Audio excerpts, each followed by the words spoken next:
Hey, yo, what's going on? It's Adrian. Welcome in. Today, we're doing a New York Giants draft preview.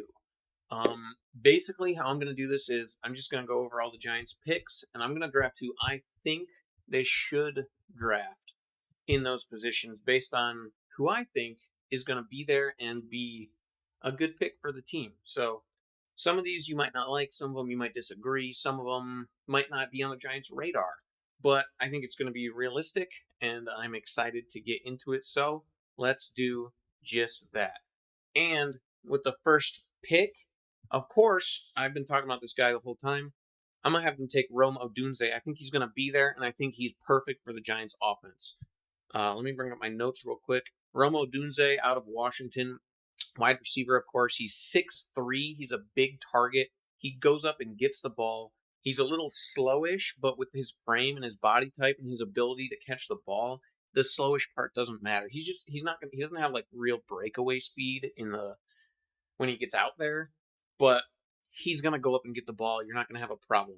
Wherever he is on the field, if you got a rusher in your face, throw it up, and Romo Dunze will go up and get it. That type of receiver. I think he'd be a perfect X receiver for them. I have their current depth chart up there. Yeah, I think Rome Odunze could go over, take over the X position, and immediately be their number one guy. Him, Darius Slayton, and Wandale Robinson on the field together would be fantastic. Jalen Hyatt could come in and spell Darius Slayton here and there. I think he would make that receiver room just so much better right out of the get go. So that's who I have. You could make an argument for like Malik Neighbors if he's there too. He'd be a fantastic pick as well. Just a different type of guy. So, but yeah, I love Rome Odunze, and that's who I want the Giants to get in the first round. Next, I'm going to have them take corner at number 2 or at their second round pick, and this guy is highly on my radar in the second round. He should be there, although he is going up the draft boards right now, so somebody could snatch him up before we pick, since we lost the higher second round pick that we had in the Brian Burns deal. But I think there's a decent shot he's still going to be there, and that is Max Melton out of Rutgers, a corner that was really good. Like, honestly, if there weren't so many good corners, this guy, in my opinion, could be considered for the first round. But since there are a lot of good corners in this one, I think he will be there. Now, Max Melton is 6 foot. He is a solid corner. He's best in zone coverage, but he's also solid in man coverage when he needs to be there. He can play inside or outside. I think for ours, also the Giants scouted him out of Rutgers. Like, I don't think he counts as a 30 visit, but he was brought in for like one of their personal visits because Rutgers is close by, I suppose. But yeah, Max Melton, like, he needs to be polished up a little bit for the NFL. But honestly, you can see on the depth chart there right now, it's kind of weak. Like, I still think they might sign a vet even if they draft somebody, but Max Melton right now, I think, could slot in right next to Tay Banks, um, on the left or right side. Banks would probably be covering the number ones, but Max Melton would be locking down number twos for sure. I think he could immediately, like, Tay and Max Melton would be fantastic 1 and 2 out there. Um, so yeah, Max Melton. I love it, and I think if he's there, they're 100% going the cornerback route. They could also take, like, this one might be used for like Michael Penix, or if Bo Nix is there, possibly. But I really think Max Melton would be fantastic, so that's who I went with the Giants' second round pick. He could also play inside, like I said, if Cordell Flott or Darnay Holmes don't work out, but I think he'd be perfect for our outside corner. Next, with our third round pick, I have him going inside line. I think we like basically have to pick a guard within the like top 3 picks in this draft, and this is just how it kind of panned out for me with Dominic Pooney or Puny. I'm not sure. I'm gonna say Pooney out of Kansas. This man is 6'5", 320. He was a tackle in Kansas, but he most likely will be making the transition to guard just because something about like the length of his arms, I think it was something like that. But he also could play tackle, depending on who drafts him and where they want to stick him. For us, I think he would be a perfect guy to transition into a guard position. He could go in slot with the right guard position, battle it out with Aaron Stinney as Jermaine Illuminar battles for the right tackle position. And then whoever wins those spots would get that spot. It might be Illuminar, but either way, Dominic Pooney would be a great backup guard even, or future starting guard, depending on how the coaching works out for him. He's a good pass protector, and he is also pretty solid in the run game. He's just a better pass protector. I think he's just a big guy, and he'd be great for this offense. I think. I also said that they could draft the Mahogany guy, because the Giants brought him in on one of their 30 visits, so they are obviously interested in this guy, and he should be here as well. But I just like Dominic Pooney better than Mahogany, so that's who I'm going with. Either way, I think wide receiver, corner, and guard should be the 1, 2, 3 off the board. But quarterback might sneak in there. It all depends. We'll see. After that, their 4th round pick, I got them going D-line. Now, the Giants have been looking a lot of inside D-line players. We lost Leonard Williams, and then we lost our other guy in free agency. So we do have an opening right now. Now, we did just sign Jordan Phillips, but he's not like a big future guy. He's 31 years old, and he's like a in there right now not spot start, but like this year starting right now. And then hopefully one of these young guys, Jordan Riley, DJ Davidson, or possibly the guy that we pick in this draft, who I think is going to happen, will be starting by next year. I have them taking Dwayne Carter out of Duke. He is 6'3", 302 pounds. He's a solid contributor against the run and the pass. And honestly, I think he could push to start. Now, he does need some coaching up. DJ Davidson, Jordan Riley might be ahead of him. Honestly, I think Nacho might be getting cut. We'll see. We'll see what happens. He wasn't that impressive, though. And Jordan Phillips, of course, is there. But yeah, Dwayne Carter, I think with the right coaching, he could be a solid starter in the future. He's not going to be like amazing, but a 4th round D lineman, solid starter, I think.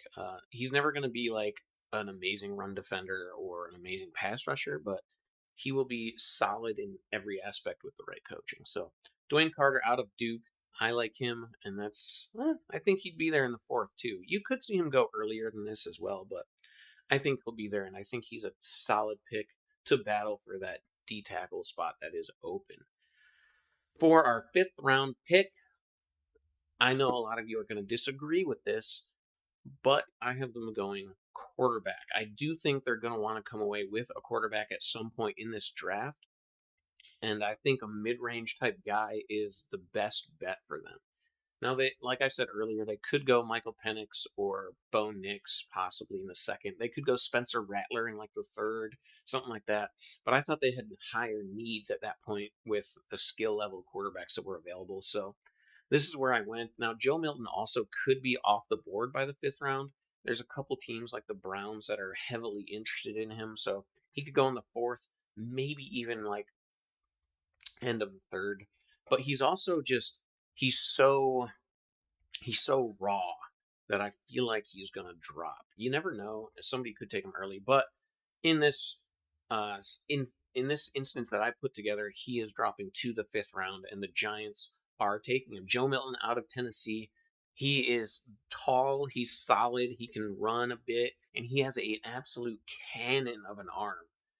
It's just everything else pretty much he is rough with. He's also a little older. He was in college for a while, but he's kind of like a Josh Allen-esque type guy. Now, he's nowhere near as good as Josh Allen was coming out, so that is something to think about. But with the right coaching, Joe Milton could be a legitimate starter as early as next year if he gets the right coaching this year, to be honest. Now, he's not going to push Daniel Jones for the starting role. He's not even going to push Drew Lock for the backup role starting off. No way. He would overtake Tommy DeVito for sure. But honestly, by the end of the year, depending on, like, hopefully not, but depending if Daniel Jones is injured or doesn't do good, and we've seen enough of Drew Lock, I could see Joe Milton getting drafted and starting games by the end of the year and looking pretty solid out there. I think with Brian Daboll, I think Joe Milton would be in fantastic hands, and he could be a legitimate candidate to be the starter as early as the next year if he's drafted by the Giants. So Joe Milton out of Tennessee, I think, is a fantastic potential quarterback if they miss out on the top. I know they do like Michael Penix a lot. They sat down and had dinner with him, so he could be the guy. We'll see. Also, real quick, I want to go back to inside line. I also wanted to mention here Graham Barton. Graham Barton would be a second round pick more likely. He honestly his draft stock is so high that he's probably going to go end of first at this point. But the Giants really like Graham Barton as a possible guard option too. They had dinner with him and talked to him a lot. So keep an eye out for that. I think they would have to trade up to get him though, and I don't think they're going to be in the market to be trading up in this draft. We'll see. Anyway, next, I actually had a trade next. In the 6th round, Joe Shane has a strategy, it seems like, to always be trying to trade come draft time. Trading Joe, baby. So I automatically assume he's going to be trading a pick or a player, probably picks, at some point in this draft. I think it's realistic for them to trade down in the later rounds to add an extra pick. So I have them trading their 6th round pick with the Texans to receive a later 6th and a 7th round pick, just so they can add an extra guy in there. Now, who knows if that's going to happen or if that'll even be possible, but that's what I think is going to happen. And with the later 6th round pick, I have them taking a running back, and that is Jace McClellan out of Alabama.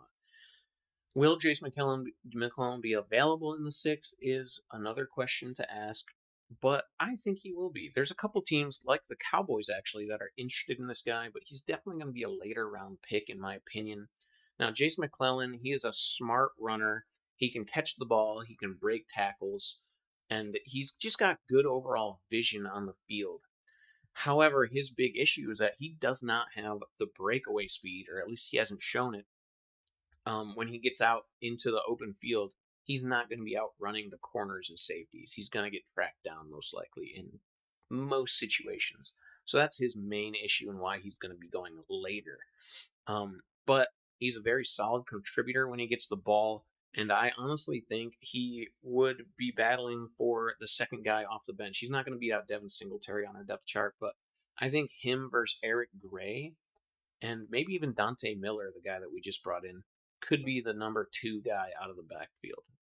I think McClellan could be a solid option for a future, possible even starting type guy. He's a 3rd down back type guy, or a 3 down back kind of guy. He's solid. He's always going to be pushing forward and trying to get solid yards after contact. So Jason McClellan, I like him as a solid low round running back type guy, and I do think we're going to try to get another running back to compete here. So yeah, Jason McClellan in the 6th round, and that means that is all the picks that we currently have. But since I made a trade to get a 7th round pick, I'm making another pick. If you don't want to do the trades thing, then you just ignore the last guy. I'd still pick Jason McClellan as our 6th pick, but since I have a 7th now, I'm using on a linebacker. I do think they're going to be looking at linebacker options. They've brought in quite a few on their 30 visits, and they want somebody to go in there and compete with Isaiah Simmons for that first guy off the bench for Micah McFadden.